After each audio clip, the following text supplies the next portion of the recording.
Sir ನಮಸ್ತೆ. ನಮಸ್ತೆ. ಇವತ್ತೇನೋ ಯಾವುದೋ ಒಂದು FIR ಕೇಸ್ ಬಗ್ಗೆ ಏನೋ ಹೇಳ್ತಾ ಇದ್ದೀರಿ ಸರ್ ಲೈವಲ್ಲಿ. ಏನು ಯಾವ ವಿಷಯವಾಗಿ ಸರ್?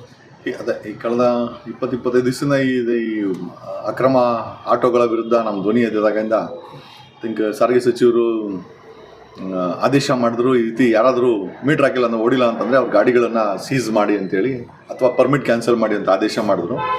ಹಿನ್ನೆಲೆಯಲ್ಲಿ ಕಳೆದ 25 ದಿವಸದಿಂದ ಹೆಚ್ಚು ಕಡಿಮೆ 1,000ಕ್ಕೂ ಹೆಚ್ಚು FIRಗಳನ್ನು ಆಟೋ ಚಾಲಕರ ಮೇಲೆ ಸ್ವತಃ RTO ಹಾಕಿದೆ. ಅಕ್ರಮಗಳ ವಿರುದ್ಧ, ಅಕ್ರಮ ಆಟೋ ಡ್ರೈವರ್ಗಳ ವಿರುದ್ಧ 1,000ಕ್ಕೂ ಹೆಚ್ಚು FIR ಆಗಿದೆ.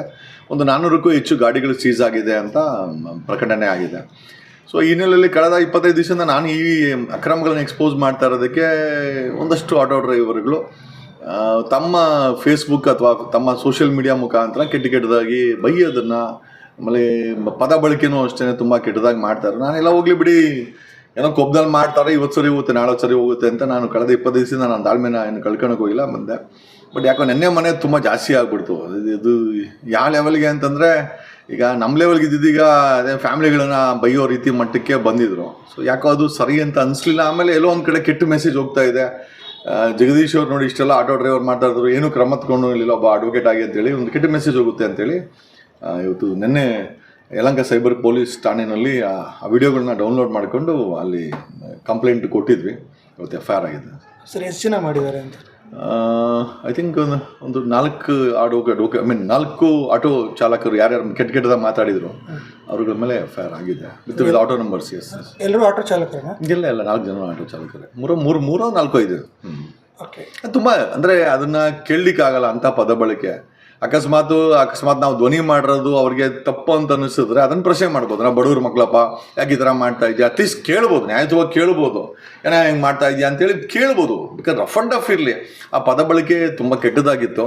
ಸಮಾಜಕ್ಕೆಲ್ಲೋ ಒಂದು ಕಡೆ ಕೆಟ್ಟ ಮೆಸೇಜ್ ಹೋಗುತ್ತೆ. ಅಂದರೆ ನೋಡು, ಒಬ್ಬ ವಕೀಲರನ್ನ ಈ ಆಟೋ ಡ್ರೈವರ್ಗಳು ಇಷ್ಟು ತುಚ್ಛವಾಗಿ ಮಾತಾಡ್ತಾ ಇದ್ದಾರೆ, ಏನೂ ಅದ್ರ ಮೇಲೆ ಕ್ರಮ ಆಗಿಲ್ಲ ಅಂತೇಳಿ ಒಂದು ಸಮಾಜಕ್ಕೆ ಕೆಟ್ಟ ಸಂದೇಶ ಹೋಗುತ್ತೆ ಅಂತೇಳಿ ಇವತ್ತು FIR ಮಾಡಿಸೋದು. FIR ಮಾಡಿದ್ಮೇಲೆ ಅವರವರೇ ಪೋಸ್ಟ್ಗಳು ಹಾಕೊಂಡಿದ್ದಾರೆ. ಅಧ್ಯಕ್ಷ ಹೇಳಿದ್ರು ಡೆಲೀಟ್ ಮಾಡಿದ್ದೀನಿ ಅಂತ. ಸೊ ಎಲ್ಲೋ ಒಂದು ಕಡೆ ಅಂದರೆ ಅದೇನು ಟಾಣಿಕ್ ತಗೊಂಡಾಗ ಏನೋ ವಿಡಿಯೋಗಳು ಮಾಡೋದು, ಆಮೇಲೆ ಟಾಣಿಕ್ ಇಳಿದ ಮೇಲೆ ಏನೋ ಡೆಲೀಟ್ ಮಾಡಿದೆ ಅನ್ನೋದು, ಇದು ಎಲ್ಲೋ ಒಂದು ಕಡೆ ಐ ಥಿಂಕ್ ಆ ಒಂದು ಅವರಲ್ಲಿ ನಿಜವಾದಂಥ ಏನೋ ಖಿನ್ನತೆ ಅಂತ ಅನಿಸುತ್ತೆ. ಐ ಥಿಂಕ್ ಮಾನಸಿಕವಾಗಿ ಖಿನ್ನತೆ ಇದೆ ಅಂತ ಅನ್ಕೊತೀನಿ. ಯಾಕಂದರೆ ಮಾಡಿರೋದಲ್ಲ ಅಕ್ರಮ, ಅದನ್ನೆಲ್ಲ ಎಕ್ಸ್ಪೋಸ್ ಆಗಿಬಿಡ್ತು. ಒಂದು ಆಟೋ ನಂಬರನ್ನು 7-8 ಆಟೋಗಳು ಹಾಕೊಂಡು ಓಡಿಸಿದನ್ನು ಕೂಡ ಎಲ್ಲ ಜನ ನೋಡಿದ್ದಾರೆ. ಆಮೇಲೆ ಇವರಿಂದ ತುಂಬ ಜನ ನೊಂದ್ಬಿಟ್ಟಿದ್ದಾರೆ. ನನ್ನ ಮಾಡಿ ಒಂದು 20 ವರ್ಷ ಆಗಿದೆ ಅನ್ಕೊತೀನಿ. ಇವರು ಮೀಟ್ರ್ಗಳನ್ನು ಹಾಕಿ ತುಕ್ಕೆ ಹಿಡ್ದೋಗಿದೆ ಆ ಮೀಟ್ರನ್ನ ಹಾಕೋ ಸಿಸ್ಟಮ್ಮು. ಬರೀ ಎಲ್ಲ ವಸೂಲಿ ರಾಜ ಆಗಿಬಿಟ್ಟಿದ್ದಾರೆ. ನಮಗೆ ಆಟೋ ರಾಜ ಆಗ್ರಪ್ಪ ಅಂತಂದರೆ ವಸೂಲಿ ರಾಜ ಅಂತಂದರು. ಅದಕ್ಕೆ ಇನ್ನೊಂದು ಹೆಜ್ಜೆ ಮುಂದೆ ಹೋಗಿ RTOನೇ ಪ್ರಕಟಣೆ ಮಾಡಿದೆ. 1000ಕ್ಕೂ ಹೆಚ್ಚು ಆಟೋ ಡ್ರೈವರ್ಗಳ ಮೇಲೆ FIR ಆಗಿದೆ ಅಂತ ಕ್ರಿಮಿನಲ್ ಕೇಸುಗಳು ಹಾಕಿದ್ದಾರೆ. 400ಕ್ಕೂ ಹೆಚ್ಚು ಆಟೋಗಳನ್ನ ಸೀಸ್ ಮಾಡಿದ್ದಾರೆ. ಇವತ್ತು ನಾವು ಅದೇ ನಮ್ಮ ಮೇಲೆ ಇದು ಮಾಡಿದ್ವು ಅಂತೇಳಿ FIR ಆಗಿದೆ. ಓಕೆ, ಅವ್ರು ಯಾರು ಅಂತ ಏನಾರು ಹೇಳ್ಬೋದಾ ಸರ್? ಇಲ್ಲ, ಡೀಟೇಲ್ಸ್ ಇದೆ ಆ ಫೇಸ್ಬುಕ್ಕಲ್ಲಿ ಇದೆ. ಯಾವುದೋ ಅದು ಆಟೋ ನಂಬರ್ಸ್ ಏನೋ ಅದರಲ್ಲಿ ಒಂದೇನೋ ಅದು ಫೇಕು ಅಂತ ಬೇರೆ ಅವ್ರು ಹೇಳ್ತಾ ಇದ್ರು. ಆ ನಂಬರ್ ಅಲ್ಲ ಅಂತ ಫೇಕ್ ನಂಬರ್ ಹಾಕೊಂಡು ಇದ್ರ ಅಂತ ಇದ್ರು. ತನಿಖೆ ನಡೀತಾ ಇದೆ. FIR ಮಾಡಿದ್ದಾರೆ. FIR ಕಾಪಿನ ಮಾಧ್ಯಮದವ್ರಿಗೆ ನಾನು ಹಾಕ್ಕೊಟ್ಟಿದ್ದೇನೆ. ಅಂದರೆ ಸರ್ ಈಗ ಅಂದರೆ ನೀವು ಮಾಡೋ ವಿಡಿಯೋಗಳಿಂದ ಅಥವಾ ಪ್ರವೋಕ್ ಆಗಿ ಆ ಥರ ವಿಡಿಯೋಗಳನ್ನ ಮಾಡಿದ್ರೆ ಯಾವ ಥರ ಅಂತ ಗೊತ್ತಿಲ್ಲ. ಈಗ ಸರ್ ಒಂದೊಂದು ನಿಜ ಸರ್, ಪ್ರವೋಕ್ ಅಂತ ಏನಿಲ್ಲ ಸರ್, ನಾವೇನು ಸತ್ಯ ಮಾತಾಡ್ತಾ ಇದ್ವಿ ಸರ್. ಈಗ ಅಕ್ರಮ ಇದೆ ಅಂತಂದೆ, ಅದನ್ನು ಪ್ರೂವ್ ಮಾಡಿದ್ದು ಒನ್ಸ್ ಅಗೇನ್ RTO ಮತ್ತು ಟ್ರಾಫಿಕ್ ಅಧಿಕಾರಿಗಳು 1000 ಕೇಸ್ ಹಾಕಿ ನಾನು ಆಗಿದ್ದ ಅಕ್ರಮವನ್ನು ಇದೆ ಅಂತೇಳಿ ಅವರು ಸಾಬೀತುಪಡಿಸಿದವರೇ ಇಲಾಖೆಯವರು. ನಾನಂತೂ ಅದನ್ನು ಮಾಡಲಿಲ್ಲ. ಸೊ ಇವರು ದಾಖಲೆಗಳು ಕರೆಕ್ಟಾಗಿ ಮಾಡ್ಕೊಂಡಿದ್ರೆ 1000 ಕೇಸನ್ನು FIR ಯಾಕೆ ಹಾಕುವಂಥ ಅವಶ್ಯಕತೆ ಏನಿರ್ತಾ ಇತ್ತು RTO ಅವ್ರಿಗೆ? ಇವ್ರು ಅಕ್ರಮವಾಗಿರೋದಕ್ಕೆ ಅಲ್ವಾ ಅಕ್ರಮದವ್ರ ಮೇಲೆ ಕೇಸ್ ಆಗಿದ್ದು. ಅಂದರೆ ನಾನು ಹೇಳಿದಂಥ ಮಾತುಗಳು ನಿಜ ಆಗಿದೆ. ಅಂದರೆ ಇಲ್ಲಿ ಅಕ್ರಮ ದೊಡ್ಡ ಮಟ್ಟದಲ್ಲಿದೆ ಅಂತಂದರೆ ಅಟ್ಲೀಸ್ಟು 1000 ಕೇಸ್ ಹಾಕಿ ಆ ಅಕ್ರಮ ಇದೆ ಅಂತ RTO ಅವರು ಪ್ರೂವ್ ಮಾಡಿದ್ದಾರೆ. 400ಕ್ಕೂ ಹೆಚ್ಚು ಅಕ್ರಮ ಗಾಡಿಗಳು ಸೀಸ್ ಆಗಿದೆ. ಸೊ ಇದು ನಾನು ಆಡಿದಂಥ ಮಾತಿಗೆ ಇಲಾಖೆನೇ ಅದಕ್ಕೆ ಪುರಾವೆ ಕೊಟ್ಟಿದೆ ಸರ್. ಅದ್ರ ಜೊತೆಗೆ ಸರ್, ಈಗ ನೀವು ಈ ಥರ ಎಲ್ಲ ಮಾತಾಡಿದ ಮೇಲೆ ಫಿಟ್ನೆಸ್ ಮಾಡೋಕ್ಕೆ 1000 ಗಾಡಿಗಳು ನಿಂತಿರೋದು ನೀವು ಕೂಡ ಗಮನಿಸಿದ್ರೆ ಅಂತ ಅನ್ಕೋತೀನಿ. ಇಲ್ಲ, ಒಂದೊಂದು ನಿಜ.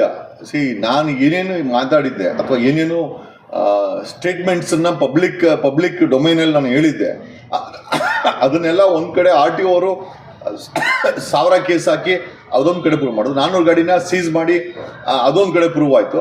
ಜೊತೆಯಲ್ಲಿ ಅಕ್ರಮ ಇದೆ ಅಂತ ಅಕ್ರಮ ಮತ್ತು ದಾಖಲೆಗಳು ಅಪ್ಡೇಟ್ ಆಗಿರಲಿಲ್ಲ, ರಿನ್ಯೂವಲ್ ಆಗಿರಲಿಲ್ಲ ಅಂತ ಸ್ವತಃ ಆಟೋ ಡ್ರೈವರ್ಗಳೇ ಬಾಣಸವಾಡಿ ಮುಂದೆ ನಿಂತ್ಕೊಂಡಿದ್ದು. ಯಶವಂತಪುರದಲ್ಲಿ ಒಂದೊಂದು RTO ಮುಂದೆ 5,000 6,000 ಗಾಡಿಗಳು ನಿಂತ್ಕೊಂಡ್ರೆ, ಬೆಂಗಳೂರಲ್ಲಿ ಎಷ್ಟು RTO ಇದೆ.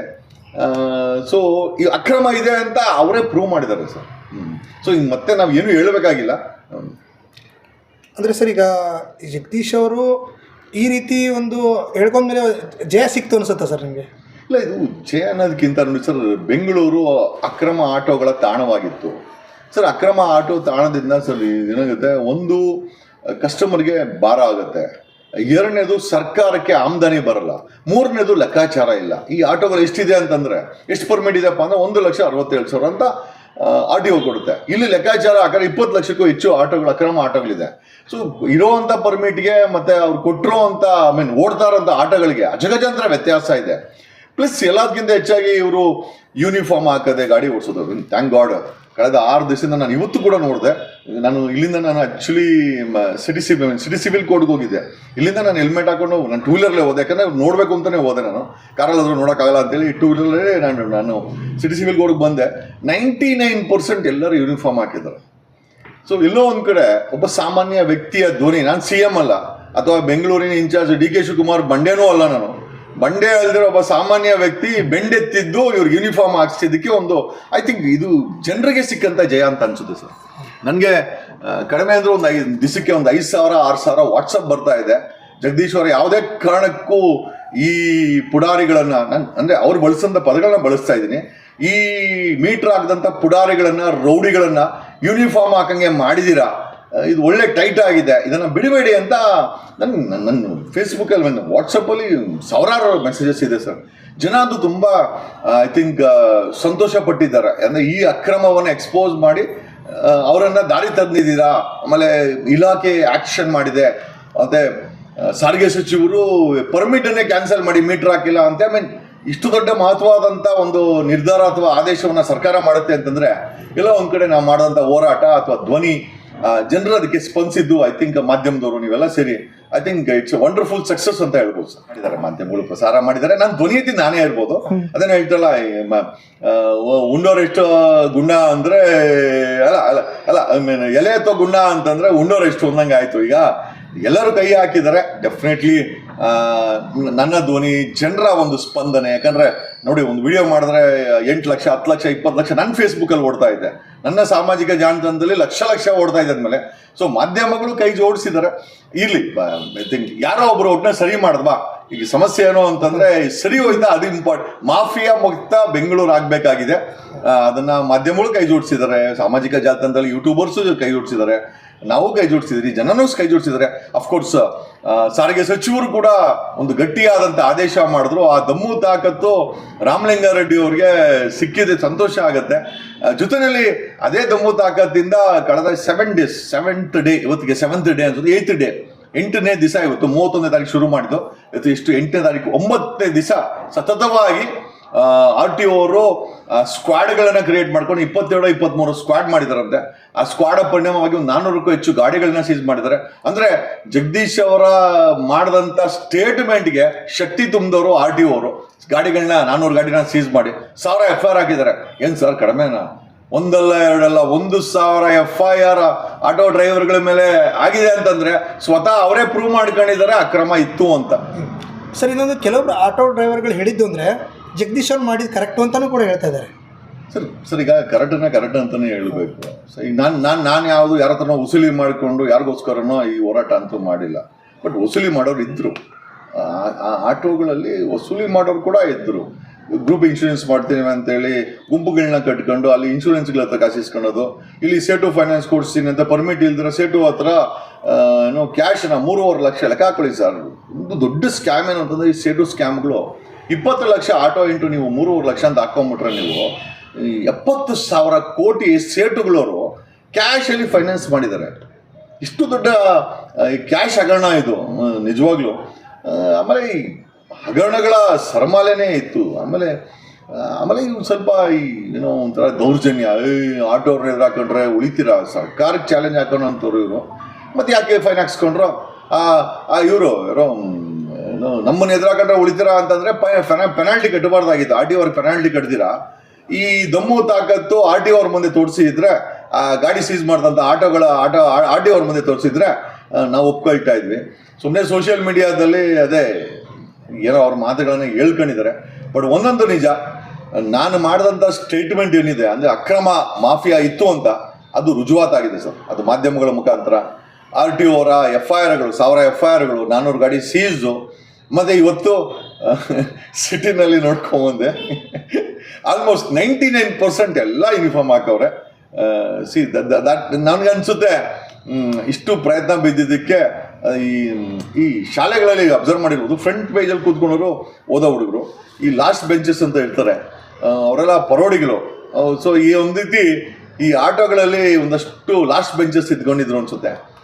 ಅವ್ರುಗಳಿಗೆ ತಕ್ಕ ಮಟ್ಟಿಗೆ ಬುದ್ಧಿ ಕಲಿಸುವಂಥ ಒಂದು ಪ್ರಯತ್ನಕ್ಕೆ ಮಾಧ್ಯಮಗಳು ನಾವೆಲ್ಲ ಕೈ ಹಾಕಿದಾಗ ಐ ಥಿಂಕ್ ಒಂದು ಒಳ್ಳೆ ರಿಸಲ್ಟ್ ಬಂದಿದೆ ಸರ್.